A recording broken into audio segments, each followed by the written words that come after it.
స్టోరీని 3 hours 4 hours విని okay చెప్పలేదు. విమానం షూటింగ్లో ఉన్నాను. అప్పుడు నా యాక్ట్ చేయగానే అది అన్నీ నిజం నమ్ముతా.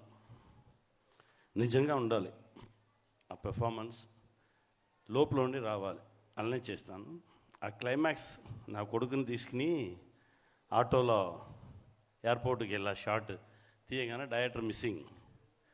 డైరెక్టర్ ఎక్కడ రాని చూస్తే ప్రభాకర్ సార్తో వీళ్ళతో కూర్చుని మాట్లాడుకున్నారు.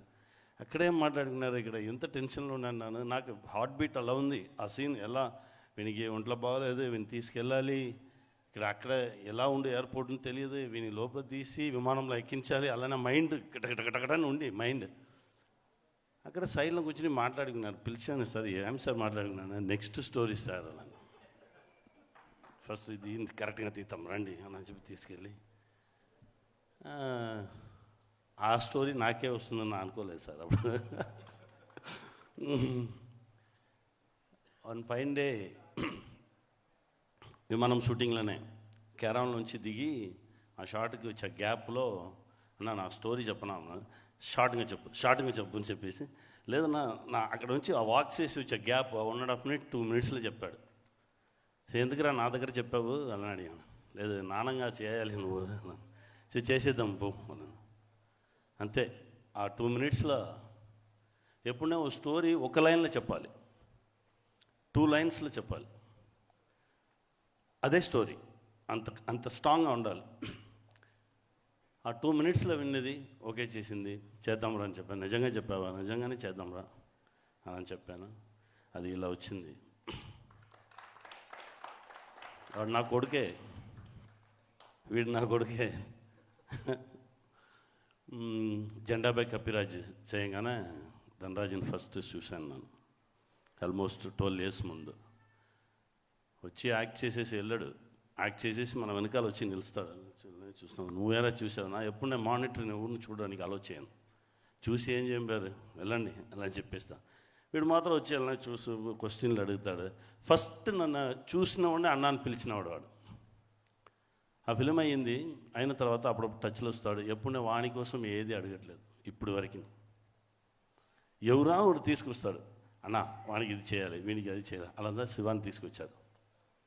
శివాన్ని తీసుకొచ్చి, అన్న స్టోరీ విన్నాను, నువ్వు విను, ఈ స్టోరీ నువ్వు చేస్తే బాగుండు. శివ స్టోరీ చెప్పారు. చెప్పిన వెంటనే ఓకే చేద్దాం, అదిదా విమానం. ఇప్పుడు కూడా శివ చెప్పారు, సార్ స్టోరీ రాసేసాను, ఎవరు నా దగ్గర స్టోరీ అడగట్లేదు, హీరోలు అందరూ బిజీగా ఉన్నారు, నువ్వు నా దగ్గరనే రావాలి, రా నువ్వు. ఎందుకంటే small films, content oriented films చేయాలంటే చాలామందికి భయం. ఫస్ట్ దానికి చాలా పని చేయాలి. సినిమాను మనం గట్టిగా పట్టుకుంటే సినిమా మనం వదలదు, మనం అది కూడా గట్టిగా పట్టుకుందాం. ధైర్యంగా ఉండండి. ఓకే, ఇదే ధనరాజ్ వీళ్ళు వచ్చి అన్నని పిలిచినవాడు నాన్నని పిలువని స్టార్ట్ చేశాడు. నా కొడుకు అయిపోయాడు. ధైర్యంగా ఉండరా, చాలా మంచి సినిమా చేసుకున్నావు, చాలా సిన్సియర్గా చేసుకున్నావు, ఏం భయపడద్దు. మనం లేకపోవచ్చు, బట్ ఈ ప్రోడక్ట్ ఉండు, పిల్లలు చూస్తారు, పిల్లలు చూస్తారు, మా నాన్నగారు మంచి సినిమా చేశాడు అలాని వాళ్ళు గర్వంగా చెప్పుకుంటారు, కాన్ఫిడెంట్గా ఉండు. ఎరా లుక్ ఏడు తమ్ముడు పృథ్వీ. ఫస్ట్ నాకు పృథ్వీ తెలియదు, అన్నగారితో తెలుసు. ప్రభాకర్ అన్న చూస్తే మా అన్న చెప్పినట్టు స్ట్రైట్గా వెంకటేశ్వర పెరుమాళ్ చూసినట్టు ఉంది నాకు. మా ఇద్దరు కలిసి చాలా టెంపుల్స్కి కూడా వెళ్తున్నాము. సడన్గా ప్రొడ్యూసర్ని చెప్పి ఇంట్రొడ్యూస్ చేశారు. మాట్లాడాము. ఇప్పటి వరకు ఆ జర్నీ అలానే అన్న తమ్ముడుగా వెళ్తుంది. నాకు మంచి తమ్ముడు దొరికాడు ఇండస్ట్రీలో. నీ ప్యాషన్, నీ లవ్ సినిమా మీద నువ్వు పట్టుకున్నాలో డెఫినెట్గా నేను వదలదు. నువ్వు ఇంకా గట్టిగా సినిమా పట్టుకుండు, డోంట్ వరీ. నువ్వు ఇలాంటి సినిమా చాలా సినిమాస్ తెస్తావు. సూపర్ గుడ్ ఫిల్మ్స్ తమిళనాడులో ఉంది, ఇక్కడ కూడా ఉంది. ఆల్మోస్ట్ 99 అయింది. 99 ఫిల్మ్స్లో 45 డైరెక్టర్స్, కొత్త డైరెక్టర్స్ని ఇంట్రొడ్యూస్ చేసుకున్నారు సార్. ఇంట్రొడ్యూస్ చేసిన డైరెక్టర్ 3 చేసి 98 ఫిల్మ్స్ అయిపోయింది. అలా ఒక పెద్ద ప్రొడ్యూసర్గా వస్తావు. కాన్ఫిడెంట్గా ఉండు, సంతోషంగా ఉండు. ప్రభాకరణ మనతోనే మీరు ఉండాలి. మీ మనసుకి చాలా గొప్ప మనసు, మీరు మనసు ఇంకా చాలా చాలా విషయాలు మీరు అచీవ్ చేస్తారన్న. అమ్మ అమ్మని చూపించారు, అలా చూశాను, ఎక్కడ ఉంది అమ్మ అని. అమ్మకు పేరు అయినంటే కమలమ్మ అని అన్నాడు. మా అమ్మ పేరు, వాడి అమ్మ పేరు. మా అమ్మలాగానే చూశాను నాన్న. చాలా థ్యాంక్స్ అమ్మ, అలా పెర్ఫామ్ చేసుకున్నారు. ఎక్స్ట్రాడినరీ పెర్ఫార్మర్ మీరు, మీకు చాలా పెద్ద ఫ్యూచర్ ఉందమ్మా. శివ సార్, ఆ నెక్స్ట్ స్టోరీస్ చెప్పండి, స్టోరీని వచ్చి. Venkatesh sir, thank you sir. Music director sir, చాలా చాలా బాగా చేసుకున్నారు సార్. ఒక్కొక్క సౌండ్ అలా ఉంది. మీరు చాలా హార్డ్ వర్క్ చేసుకున్నారు, డెఫినెట్గా దానికి ఆన్సర్స్ ఉంది. ఇంకా ఈ ఫిల్మ్లో పనిచేసిన అందరికీ చాలా థ్యాంక్స్ అండి. స్మాల్ యాక్టర్స్, పెద్ద పెద్ద మనసుతో స్మాల్ సీన్స్ కూడా వచ్చి చేసి ఇచ్చిన అన్ని యాక్టర్స్కి చాలా థ్యాంక్స్. టెక్నీషియన్స్ అందరికీ చాలా థ్యాంక్స్. మీకు చాలా థ్యాంక్స్ అమ్మా. Thank you. ఏమైంది ధనరాజు గురించి ఏం చెప్పాను, ఎక్స్ట్రాడినరీ డైరెక్టర్ అండి.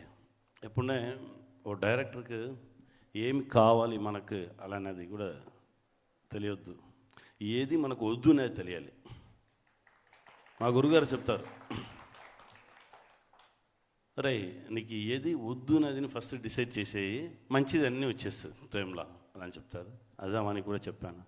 డే 1లోంచి అంత సిన్సియర్గా, ఏ కన్ఫ్యూషన్ లేకుండా క్లీన్గా మేక్ చేసుకున్నాడు. God bless you. అది అంత ఈజీగా రాదు, అది బ్లడ్లో ఉండాలి. ఒకే టైంలో 5-6 పని చేయడం, ఇక్కడ ఒకటి చేస్తుంటామా, అక్కడ బ్రెయిన్ ఉండు, అలా చేసి చాలా సిన్సియర్గా కష్టపడి చేశాడు. మీకు అడిగిన అన్నీ ఇచ్చిన ప్రొడ్యూసర్ సార్, వాళ్ళకి థ్యాంక్స్ చెప్పు. మన ప్రొడ్యూసర్స్తో మనకు మొదలాలి, తమిళం చెప్తారు మొదలాలిని. అందుకంటే వాళ్ళ దగ్గర తీసి మన పిల్లలకి అందరికీ భోజనం పెట్టుకున్నాం కదా, వాళ్ళని లైఫ్ లాంగ్ మనం మర్చిపోకూడదు. నీ ఫస్ట్ ఫిల్మ్ ప్రొడ్యూసర్స్ని నువ్వు ఎప్పుడు ఆల్వేస్ వేరే ప్రొడ్యూసర్కి పోయి చేస్తే కూడా అప్పుడప్పుడు మాట్లాడాలి, బాగున్నారా సార్, నేను కూడా ఉన్నాను, మీకు పక్కనే ఉన్నాను చెప్పాలి, అని సపోర్ట్ చేయాలి. ఓకే. నానా, ఇది అప్పుడే చెప్పాను కదా, 21st ఫిల్మ్ నానంగా చేసేది. నా ఎవరెవరికల్లా నానంగా చేసినా వాళ్ళందరినీ కలిసి ఓ మీటింగ్ పెడదామని మాట్లాడాము. అన్ని టాప్ హీరోస్ ఉన్నారు దానిలో. అన్ని హ్యాపీ. దగ్గర వచ్చి ఫస్ట్ విఐపి చేయడానికి, అదే ఫస్ట్ స్టార్ట్ అయింది. విఐపి చేయడానికి రఘువరన్ బీటెక్ ధనుష్ చెప్పారు, నువ్వు నానంగా చేయాలి, చేస్తాం, మీరు నాకు అన్నలాగా ఉన్నారు, నాన్నలాగా అవ్వాలి, అది అవుతాం. స్టోరీ వద్దు, నీ మీద నమ్మకం ఉంది నాకు, నువ్వు వచ్చి మనం చేద్దాం, అలానే వెళ్ళిపోయాం. స్పాట్కి వెళ్తే నన్ను చూసిన ఒక కట్ బనియన్, హాఫ్ బనియన్ వేసుకెళ్తాం. నన్ను చూసిన అయ్యో మీరు జిమ్కి వెళ్ళొద్దు, మీరు అలానే రండి అని చెప్పాను కదా, మీరు ఇప్పుడు ఇల్లు వచ్చి ఉన్నారా, లేదురా 5-10 మినిట్స్ ఇవ్వు, వచ్చేసాను నాన్నగా. అది దేవుడిచ్చిన, అది మన ట్రూత్నెస్కి నేను చెప్పాను కదా, అది నిజాన్ని నమ్మాలి. ఒక్కొక్క ఆర్టిస్ట్ని అలా నమ్మగానే మన బాడీలో చేంజెస్ వచ్చు. ఆ డ్రెస్ వేసుకుని అలానే కూర్చుని అలానే 10 మినిట్స్ అలా ఉంటే నాకు ఇది బుష్ అయిపోవు, స్టొమక్ వచ్చేసి నా వాకింగే మారిపోవు, అలా వచ్చి నిలుస్తా. విమానంలో కూడా చూసుకున్నాడు. ఆ పవర్ వచ్చి, ఆ పవర్ మనం నిజంగా ఉండేవరకు ఆ పవర్ మనతో ఉండు. చాలామంది సడన్గా మిస్ అయిపోయారని చెప్తారు కదా, అది వచ్చి నిజంగా లేదు. నిజంగా లేస్తే మనం వచ్చి సరస్వతి వెళ్ళిపోవు.